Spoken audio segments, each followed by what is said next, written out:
আজকের এই কৃষক দলের কর্মী সমাবেশের ন্যাসপদ সভাপতি, উপস্থিত এই অনুষ্ঠানের প্রধান বক্তা,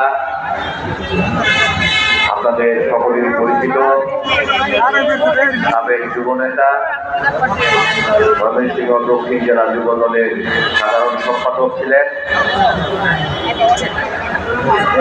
দক্ষিণ জেলা কৃষক দলের সভাপতি, মহানগর বিএনপির যুগ্ম আহ্বায়ক, উপস্থিত আছেন ময়মনসিংহ মুক্তাগাছা উপজেলা বিএনপির সম্মানিত আহ্বায়ক, যুগ্ম আহ্বায়কবৃন্দ এবং অঙ্গ সংগঠনের নেতৃবৃন্দ।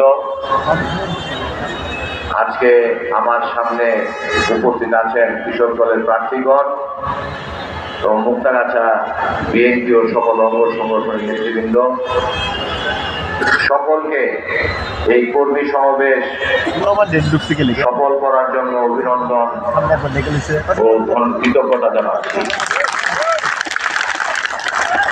আজকের অনুষ্ঠানের প্রধান বক্তা ইতিমধ্যেই বলেছেন, মুক্তাগাছা কৃষক দলের আজকের আয়োজন দক্ষিণ জেলার সর্ববৃহৎ আয়োজন করেছে। সকলের সহযোগিতার জন্যই আমরা এই আজকের আয়োজনকে সফল করতে পেরেছি।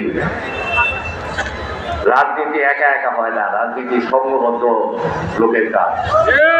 আমাদের সমস্ত ইউনিয়ন থেকে লোকজনরা এসেছে এবং সমস্ত পৌর ওয়ার্ড থেকেও নেতৃবৃন্দরা এসেছে, যার জন্যই মুক্তাগাছার ইজ্জত রক্ষা হয়েছে আজকে দক্ষিণ জেলা কৃষক দলের সামনে। আজকে যে কৃষক দলের কর্মী সম্মেলন হচ্ছে, সকলের উদ্দেশ্যে শুধু একটা কথাই বলবো, আমাদের প্রতিষ্ঠাতা স্বাধীনতার ঘোষক শহীদ প্রেসিডেন্ট জিয়াউর রহমান বাংলাদেশ কৃষি প্রধান দেশ, সেইটাকে চিন্তা করেই এই কৃষক দলকে গঠন করেছিলেন। এই কৃষক দল থেকেই কৃষক দল যারা এ যাবৎকালে করেছে, আজকের যে মহাসচিব উনিও কিন্তু কৃষক দলের প্রধান ছিলেন। কৃষক দল সবসময় একটা বৃহৎ সংগঠন।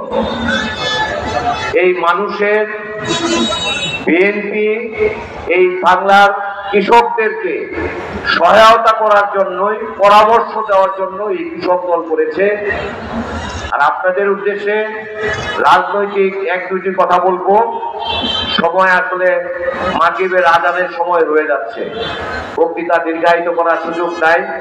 ইতিমধ্যেই কৃষক দলের সভাপতি সাহেব বলেছেন, এরপরেও তাদের, আমার বক্তৃতার পরেও তাদের রাজনৈতিক কার্যক্রম আছে এই সম্মেলন উপলক্ষে। আপনারা সকলেই যারা এখানে আছেন, যারা বাইরে আছেন, সকলেই আমরা জানি দীর্ঘ 17টি বছর সারা বাংলাদেশ সহ মুক্তাগাছার মানুষ নির্যাতিত, বিভিন্নভাবে নির্যাতিত। শুধুমাত্র বিএনপির রাজনৈতিক নেতারাই না, মুক্তাগাছায় সাধারণ জনগণ নির্যাতিত।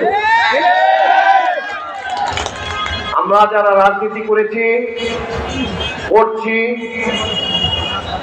আমাদের ছাত্র দল থেকে আরম্ভ করে আমাদের সবচেয়ে অল্প বয়সের সংগঠন হলো ছাত্র দল। অল্প বয়সীরা ছাত্র দল করে, সেইখান থেকে শুরু করে আমরা বিএনপি নেতারা মুক্তাগাছায় খুব কম সংখ্যক নেতাই আছে যাদের নামে কোনো মামলা হয় নাই,